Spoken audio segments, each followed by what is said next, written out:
All right, everyone. Welcome once again to the Faces of Business. I'm your host, Damon Pistolka, and I am excited today because I've got Andy Cooper here with me today from Global E-commerce Experts. We're going to be talking about expanding into foreign markets.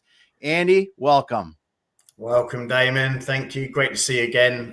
Thanks for having me, and Yeah, thanks for all your wonderful listeners in yeah. advance. I'm excited about this, and I want to say thank you first of all because you're coming to us from the UK. It's late in the evening there, and I want to say thanks for that first of all. No worries. And we're gonna dive into what you guys are doing there at Global E-commerce Experts every day, and that's helping e-commerce companies go into markets, and specifically with you guys. And I think it's of interest for my listeners is US based companies that want to go into the EU and the UK. So Yeah, awesome stuff. Now, let's talk a little bit about that because we were on before we were on today. You said that business is brisk and into Q4 so far, and yeah, it's it sometimes slows down a little bit. But when you're what are some of the initial questions? Well, first of all, let's back up a little bit because I always like to. I'm getting down the road because I'm excited of what we're going to talk about today. yeah. Let's talk a little bit about your background, Andy, and kind of how you got into helping companies do this, and then how you fit in with Global E-commerce Experts, and what's fun Yeah, about sure. that for you. Yeah, great. Andy Cooper, Head of Sales and Marketing at Global E-commerce Experts, GE for short. I've been involved in e-commerce now for a number of years. GE's been around for about 6 years now, and we've helped circa 2,500 clients expand into the UK and Europe. Predominantly, as you quite rightly mentioned earlier, Damon, most of them are US businesses and brands. It just seems to be naturally where it's sort of gone. I think it's because the UK and EU typically follow US trends, buying habits, product categories. We like to know what we're all up to over there. I think it's just an easy transition to make.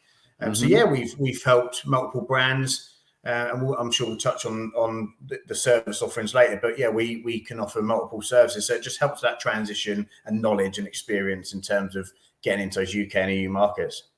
Yeah.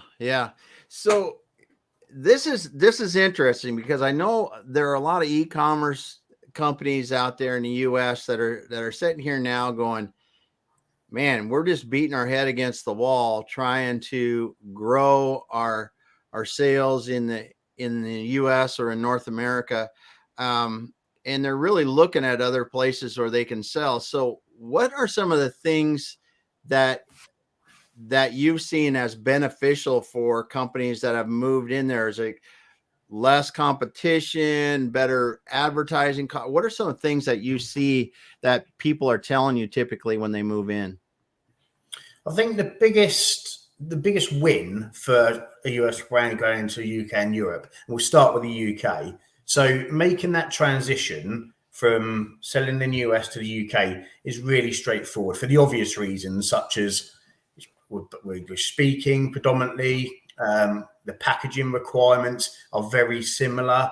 Okay. You need to make very few changes to your packaging. We understand the buying habits and stuff like I mentioned earlier, and actually entering into the UK from that respect is relatively straightforward once you've got your VAT, your business compliance done. So I just think it's the obvious step because it's most familiar, and that makes it less arduous, Mm-hmm. especially when you've got some support. And then the next step, the side step of that, is into the EU, which whilst you're then dealing with lots of translations and people from different cultures,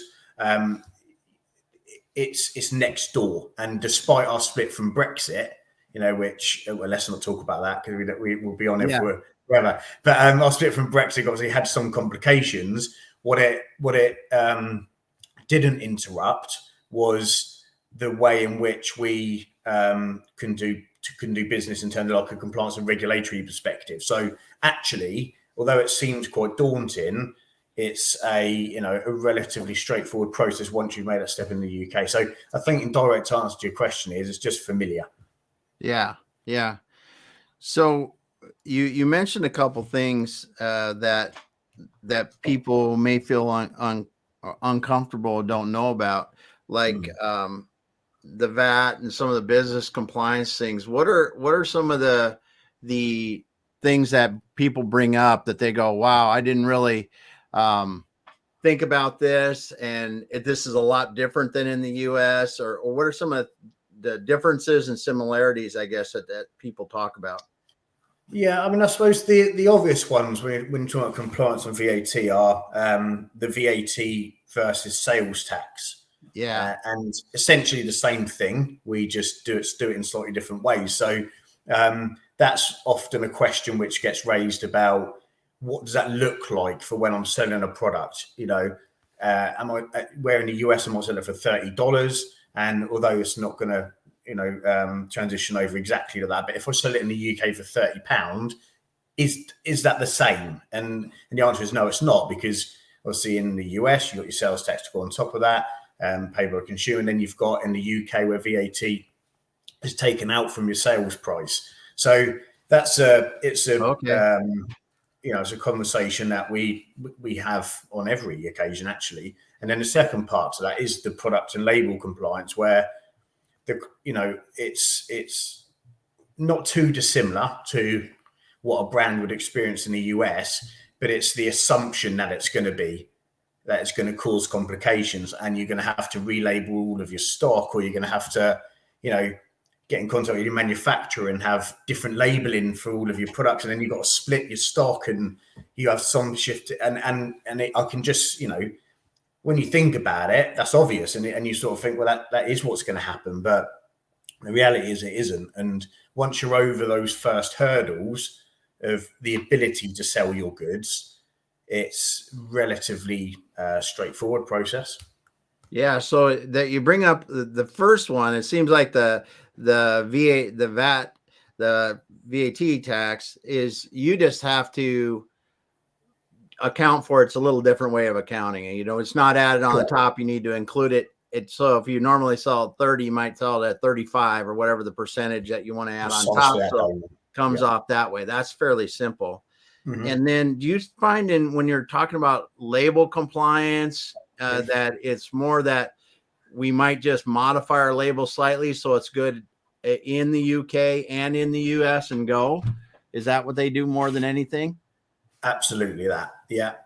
Yeah. Or add, an additional sticker to the stock. And commonly that's done, that's done on the inbound.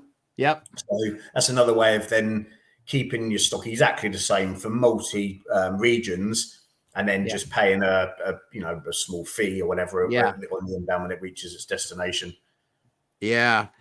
Now that's a good point, because are people using that? Like when you're going to go, I can send my US based labeled product into the UK and just sticker it to be in the UK. Do they do that as well when they need to translate the labels?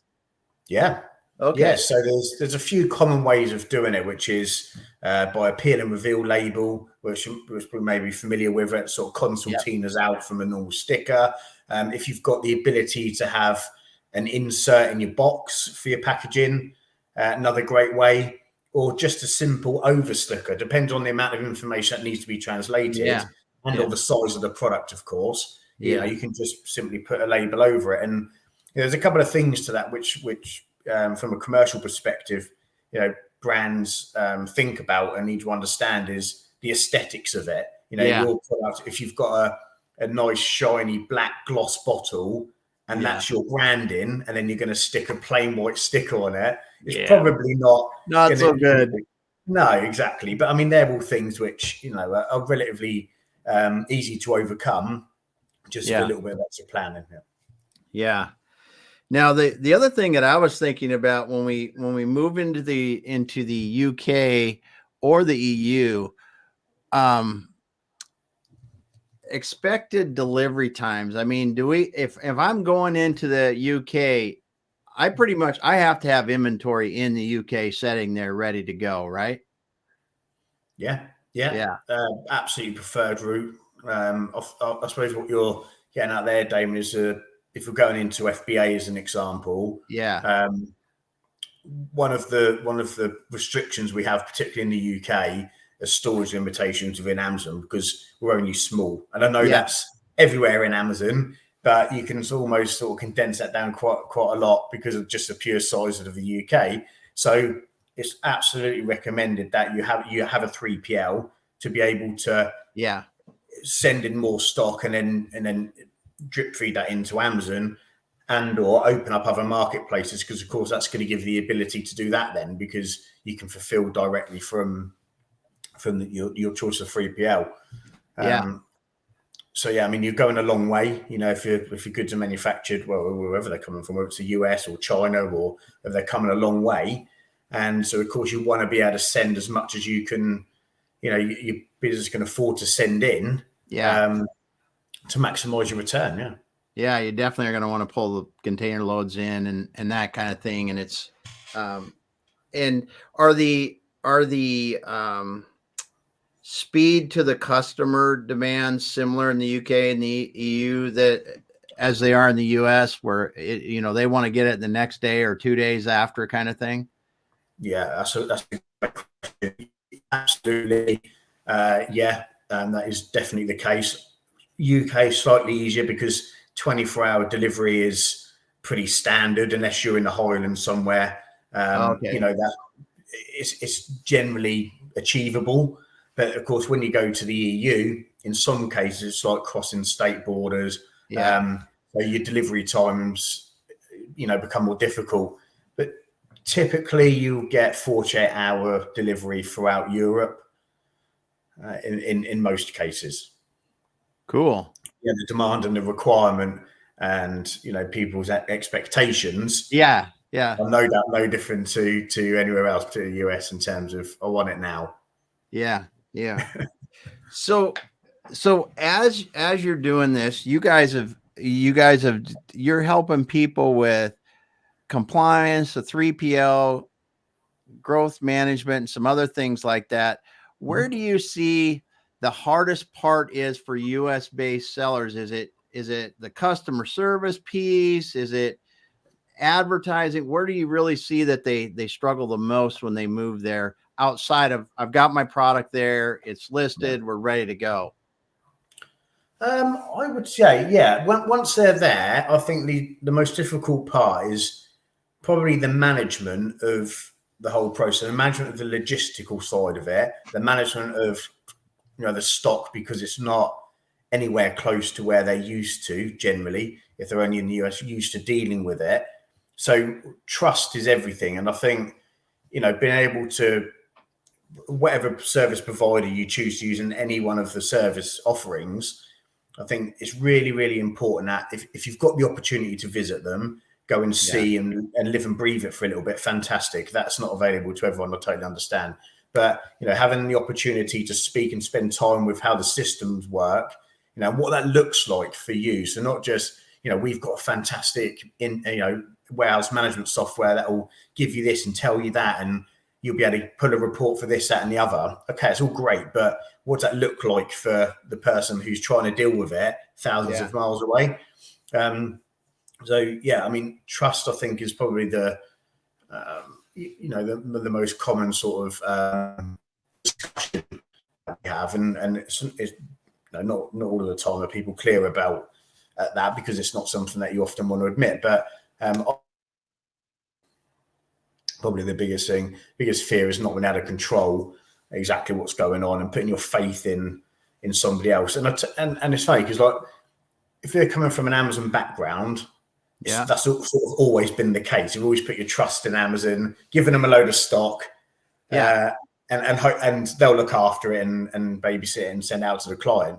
And of course, doing the same thing anywhere in the world of Amazon is generally going to be the same. I think it's Yeah. when they go outside of that and then start exploring, other 3PLs or different logistical partners, or different customs agents, different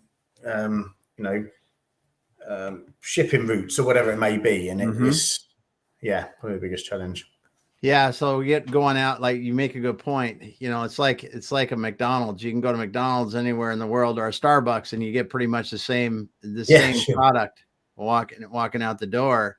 And Amazon gives e-commerce sellers that. So there is a bit of learning curve to working with a 3PL or moving into those areas there. It is interesting too that, and you make a great point about the fact in the UK and even in the EU too, is that the 3PLs are almost necessary because here in the US we have the massive Amazon facilities that they can hold a lot of inventory, and even they're cutting back some, but we still find that there's a lot of companies that's how they operate. They don't have a lot of 3PL facilities. They have a lot of stock at Amazon, and in the UK or the EU, if that's different, that's something coming there that we need to know as Amazon or as e-commerce sellers, is especially if you're doing FBA Amazon, that you know, a 3PL is going to be needed, not just a nice to kind of Absolutely. thing. And I think we're quite blessed actually in terms of our 3PL opportunities within the UK. So I think, you know, for your listeners, anyone looking to expand, there's lots of great 3PL, you know, totally built for e-commerce fulfillment partners. Really? So I think, you know, it's a good opportunity. If you are, then yes, you need one. You're absolutely right. Unless you're really fortunate with Amazon and the amount of stock you can hold. But yeah, research. Yep, that's for sure. So as you're looking at this and you're helping people come in, they're seeing the product move. What are some of the benefits you really see? Are they when you're talking to US based suppliers, are they seeing different demands? So they go, okay, this is kind of cool. In my product line in the US, I sell these 3 products. They're my best sellers in the US. But in the UK and the EU, I've got these other 6 items that sell a lot. But are you seeing that they're selling a fair amount of different things, or is it kind of popular as popular? That's a really good question. So when we're speaking to clients, we offer, and there's many service people can offer this, but a feasibility study to understand which products are going to sell best in the UK. Okay. That's and I definitely recommend wherever people choose to get that from, then definitely do it, because it'll give you an insight into, you know, the buying habits of UK people and what products are going to sell the best. But what tends to come out of that is that the SKUs will generally be the same as the US. So it's a great starting point, because if somebody's got 100 different parent SKUs and they want to start off and test the water in the UK, it's unlikely that 100 SKUs are going to be used to test that water in the UK. So the obvious choice clearly is to choose the top selling SKUs, send them over. Now, we do tend to find that we have the same likes and dislikes as the US, so those products will generally do okay. But what does happen is when the other stock starts to be introduced, we've then got a like for a particular product. So subsequently, the other SKUs that might not have done so well in some states start to pick up in the UK, or they'll go to France, and, you know, completely different buying habits to the British people, and you'll find that it will completely turn on its head, and it's and it'll be a product that you might not have thought was going to do particularly well. But there's lots of software out there that can identify marketplace trends, and there's some real obvious ones that brands can use, and we recommend that they do look at that. But again, we go back to the word we used earlier, just research, and make sure that you're doing the utmost to get you the most ROI. Yeah, that's cool. That, because you think about that, it could be a way for you to really expand the products that you're selling. Yeah, absolutely. And in fact, if you're talking about Europe, and we're saying that the best-selling SKUs selling okay in the UK, some of your slower-moving SKUs somewhere else are likely to be your best-selling SKUs in another country. So again, it's a good way of, increasing your sales volume of your whole portfolio and not just focusing on, on Yeah. just a couple And of the SKUs. feasibility study too, I think would be really interesting because you could get that, feedback from the feasibility study, and it could give you some ideas where, yes, your popular ones will probably still be popular, but if there's those ones that are not so popular, that would really help to round out your product sales a lot. Absolutely. Yeah. Interesting. Because that could be, yeah, that could be very, very profitable for some of these companies where they go, our product line moves really good here, but it doesn't in the other part. This part of our product line doesn't move as well. So, what are some of the other things that you think that people should really be considering if they're going to make the move outside of the US? They're going to go into the UK, they're going to go into Europe. You mentioned a feasibility study. I think that's paramount. They're probably going to need to look at a 3PL. What are some of the other things they need to consider as they're going to do this? Your route of entry. So when we're talking about the EU, so absolutely consider what your plans are for Europe. Now, I appreciate that's a bit of a throwaway statement because it's a bit of a if and but in some cases, but have a sort of a plan on where you want to be. Are you planning on doing the Pan EU program of Amazon, or are you looking to just start off in Germany because we know that's the biggest Amazon marketplace?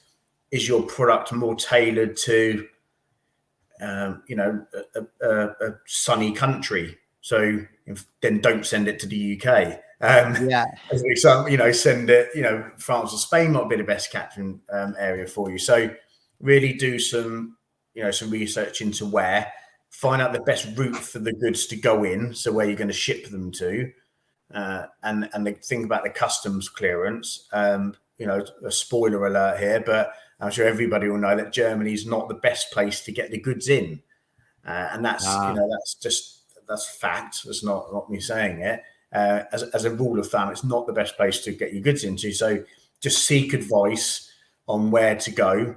And also your shipping terms and customs clearance is important. And think of a medium to long term plan on where you're going to need VAT as an example, because some countries take months to get VAT. So if you're wanting to kickstart in Europe and you've got your German VAT, but you want to move into France very soon, take into consideration the time scale and getting everything set up for that. You're going to need translations. You're going to need VAT. You're going to need to either arrange, Amazon.fr site or maybe a 3PL there. Just make sure there's plenty of planning in advance. Outside of that, I think the listings, setup of the Amazon sites and the optimization of them. So we see quite commonly where clients just duplicate listings from the US. So simply pick it up and put it into amazon.co.uk. Same A+ content, similar optimization. Obviously, all of the reviews and stuff can come across, which is fantastic for a start.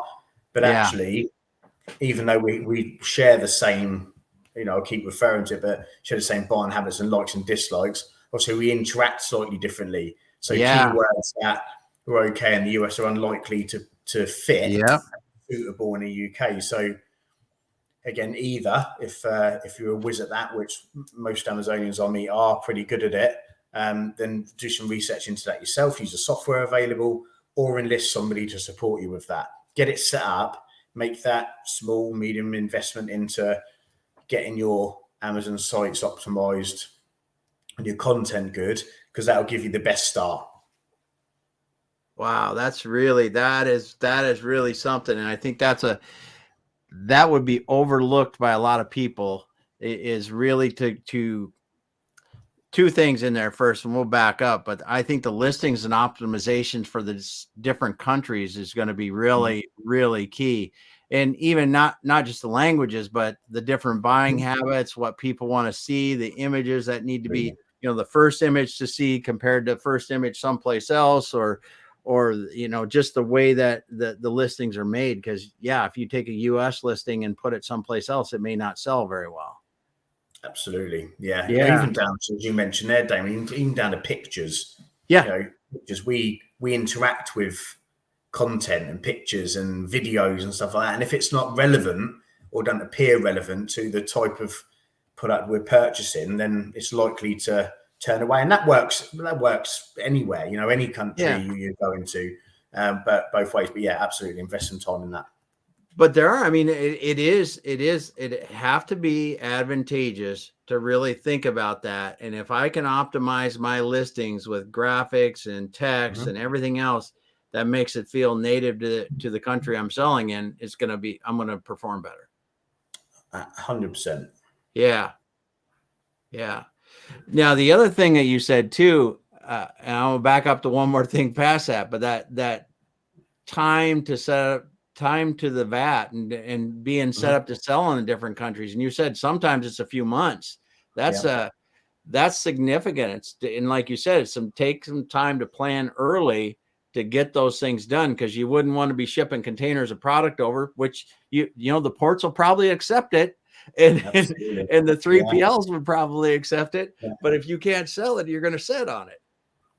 Absolutely. And then you're going to incur charges and all the hard work and the potential profit that you've got built up in this could whittle away. So yeah, I can't stress more on that. Just plan, enlist some support if required.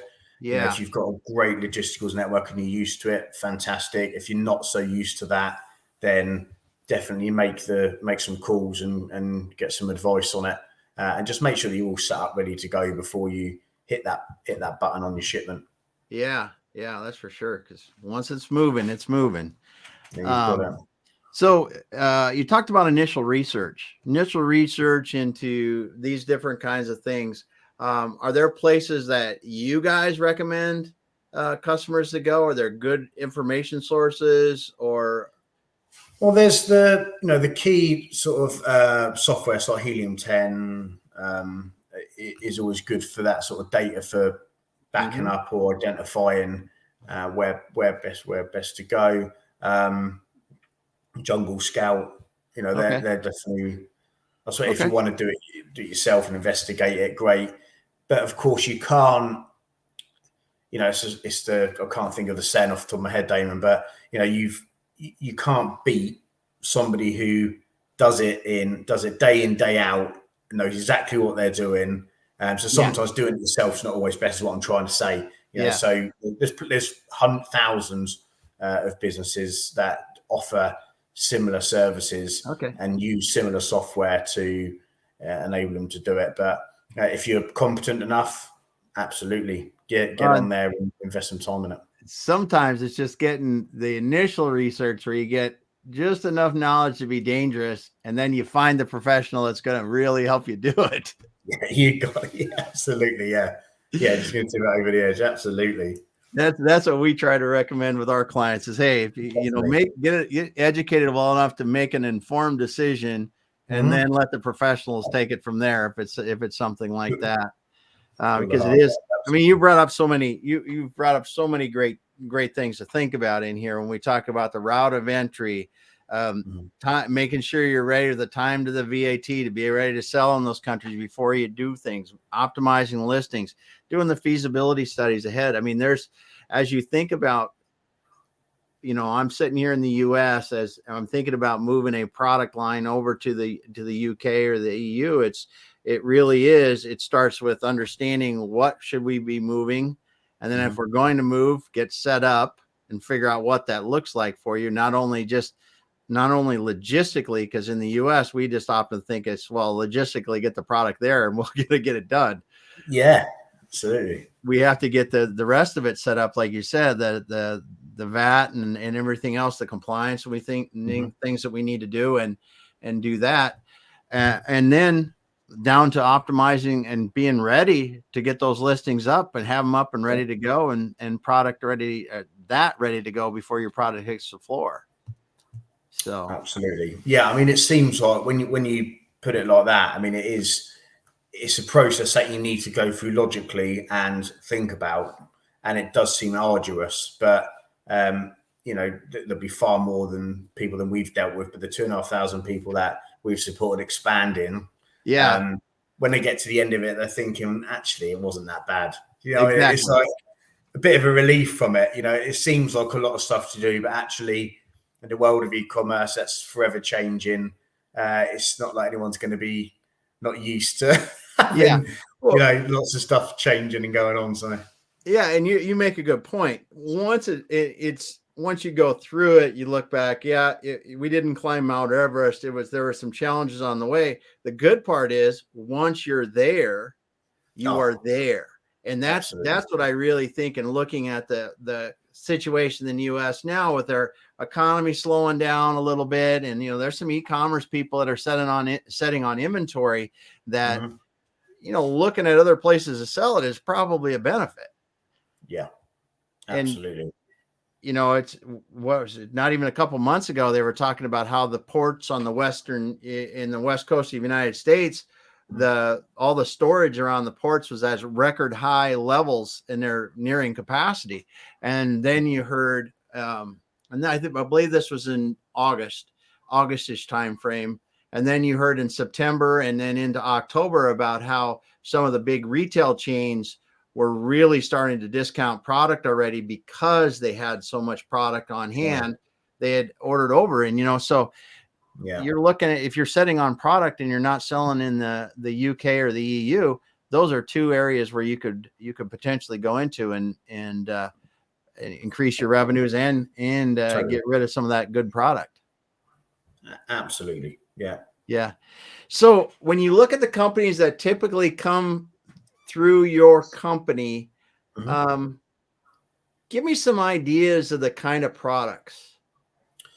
So our top 5 products are, again, they're not going to be of any surprise to you. But cosmetics, food supplements is probably our biggest. Cosmetics, the toys and games category, consumer electronics, the obvious ones. So we don't really, we haven't not had anything. We've had such a variety of products. They do tend to be slightly more generic rather than individual niche products, although that's not always the case. But yeah, they tend to be stuff that is available everywhere. Top of my head, I can't think of an example, but yeah, not the niche stuff is not really coming over. But yeah, I mean, anything that's that follows generic. A lot of what's a lot of popular items on FBA in the United States. It really does. Absolutely. And interesting. Yeah, cosmetics and food and supplements are huge categories. Yes, that's for sure. So what do you see on the horizon? Do you think that what do you see on the horizon? What's interesting to you guys now? What are you watching closely? What are you excited for? Yeah, I mean, for a few things really. I think we were talking just before we come on here, Dane. We're not seeing any signs of new clients wanting to expand, slowing down through Q4, which is amazing. I know we're only a month into it now, but I mean, that's great to see. And I think it's a good sign for them wanting to kickstart their 2023 journey. Get started now, build it up through peak. The sales are going to happen through peak. We know that's going to take care of itself with, of course, a little bit of management and tweaking. So get ready for 2023. So we're excited for that. We're excited for 2023 and what that brings. There's a lot of stuff happening in Europe at the moment in terms of countries to import to, and France opening up their postponed VAT, which is now part of that. So that's quite an exciting time for getting goods into Europe from a cash flow perspective. So we're looking at increasing our portfolio throughout Europe. And we mentioned earlier about, this is particular to GE, we mentioned earlier about the timescales of delivery throughout Europe. And I mentioned that that's typically 48 hours. But one of our tasks and visions is to be able to offer 24-hour delivery throughout Europe, which means having multiple warehouses in order to be able to do that. So I suppose a mini FBA, as it were. So for next year, that's on our mind, but also further afield. So supporting other countries with what we do here at GE would be fantastic. Yeah.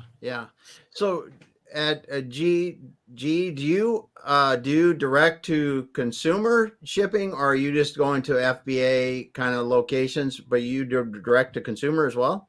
Both. Yeah. So, Amazon clearly at most places the biggest distributor. So that's a key thing moving into FBA. But yeah, we're completely set up for D2C fulfillment. So not just on Amazon, we work with multiple other marketplaces, which is, there's lots of people blinkered to Amazon, but it's a bigger world out there.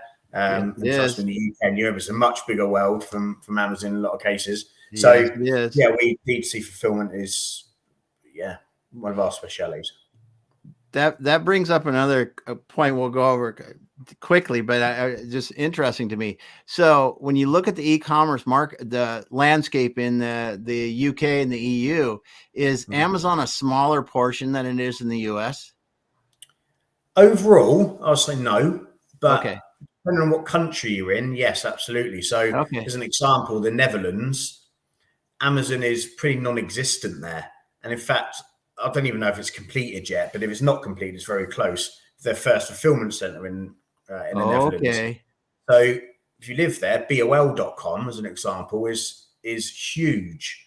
And Amazon's tiny piece in comparison. But of course, you go next door to Germany, and then Amazon is the biggest. But there's other marketplaces that are not too far behind. Even in the UK, like eBay, Wish. Even OnBuy are starting to creep up the ladder there. I mean, we're still not talking Amazon size, by the way, Damon, but that's still there.